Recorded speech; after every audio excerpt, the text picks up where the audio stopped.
This is a place in Mexico where an archaeologist found a set of mirrors that should not have been there, which led to her getting stuck inside the pyramid forever. The year was 1949, and the place was Teotihuacan. This was a massive city built by the Mesoamerican civilization of the same name around 200 BC, but it was abandoned 600 years later, leaving behind only pyramids, palaces, and plenty of unanswered questions. Questions like who were the Teotihuacanos? Where did they go? And what was this weird calendar they left behind predicting? Scientists are still trying to answer these questions today, but some think they have all the time in the world. Like Ernesto Hernandez, the guy who started digging at the site back in the 40s and never stopped. He literally lived in a tent on the property for decades, becoming known locally as the man who lives in the pyramid. But he wasn't alone. In 1983, a young historian named Helena Rojo joined him, hoping to shed some light on the mysteries of the site herself. She spent years studying the layout of the city, carefully documenting everything from the orientation of buildings to the pattern of nearby trees. That's how she noticed something odd about the Pyramid of the Sun, the largest structure in Teotihuacan, and possibly the largest pyramid ever built. It was a perfect rectangle, almost too perfect. When she measured it out, she found that its four sides were almost exactly equal, and that its internal structure had been meticulously planned out to make sure the proportions stayed consistent. The numbers involved are too complex to get into here, but basically, Helena thought that the builders of this pyramid might have used geometry to predict solar and lunar cycles. But to test that theory, she needed to get inside. Luckily, the pyramid was hollow, or at least partially so.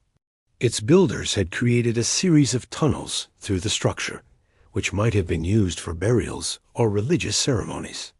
The main chamber was accessible through one of the tunnels, and Helena entered it on October 17th, 1994.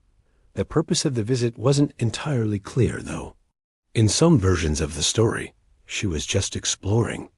In others, she was looking for artifacts.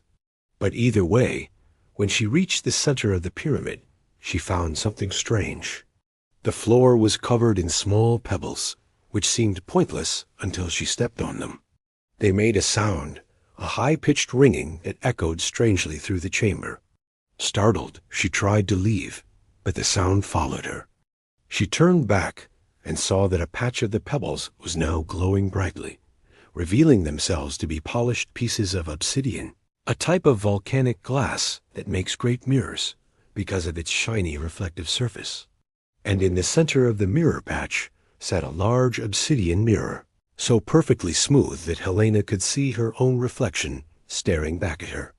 It was obviously cool, but also weird, since the only reason such a mirror would have been useful in this chamber is if there were other mirrors to reflect the light from. So Helena looked around, but the walls were bare. Then she noticed something carved into the wall near the entrance. It was a series of glyphs describing a ritual that seemed to involve the sun god and human sacrifice, but also mentioned something else, a hidden source of water that could be manipulated with obsidian mirrors to produce light in the dark. The mirrors, Helena realized, were actually funnels that collected rainwater during storms, concentrating it onto the floor in a thin stream. Then the priests would use those mirrors to bounce the sunlight off their sacred pool and into the chamber. They could manipulate the mirrors to direct the light at whatever part of the room they wanted, lighting up the carvings on the walls and turning the space into a kind of kaleidoscope. Helena appreciated the discovery, but wasn't particularly excited by it. So she adjusted her bag and headed home. But when she got there, she noticed something strange. Her apartment looked different, much more crowded. Then she noticed that the ceiling didn't have a light fixture, and suddenly she remembered. She'd been in the tunnel system for days, maybe even weeks. The entrance had collapsed, and she'd gotten trapped. Alone in the dark, Helena ran back to the pyramid, or at least she tried to. She wandered through the jungle for hours, desperate to find the familiar path back to the city, but the foliage seemed endless. Finally, exhausted, she sat down on a nearby rock and closed her eyes, only to be met with another vision. She saw the city again, but this time it was inhabited by people wearing animal skins. Then she saw them sacrifice a human heart and drink its blood. And when they finished, they walked right past the spot where Helena was sitting without acknowledging her presence at all.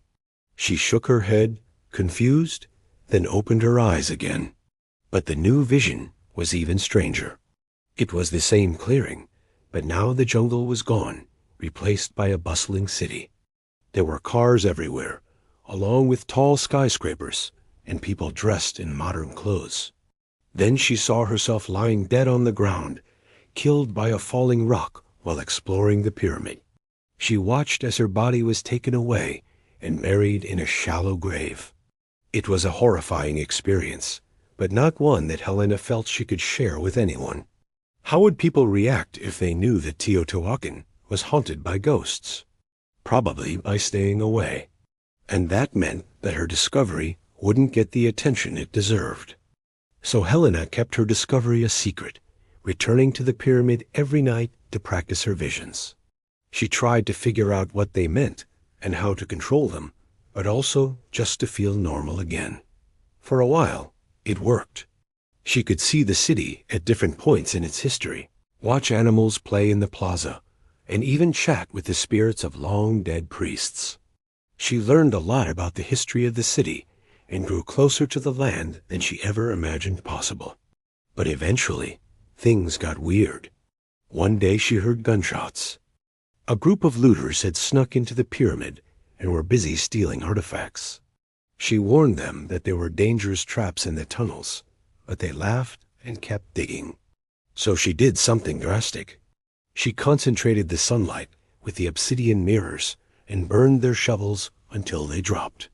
Then she stepped forward to arrest them herself, at which point her hand passed directly through the nearest guy's chest. His scream echoed through the tunnels as he ran away, and Helena stared at her hand, horrified. She didn't have a physical body anymore. She was a ghost haunting the pyramid, just like the ones she'd seen before. At first, Helena was sad. She tried to reach out and touch the plants growing outside the pyramid, but her hand went straight through.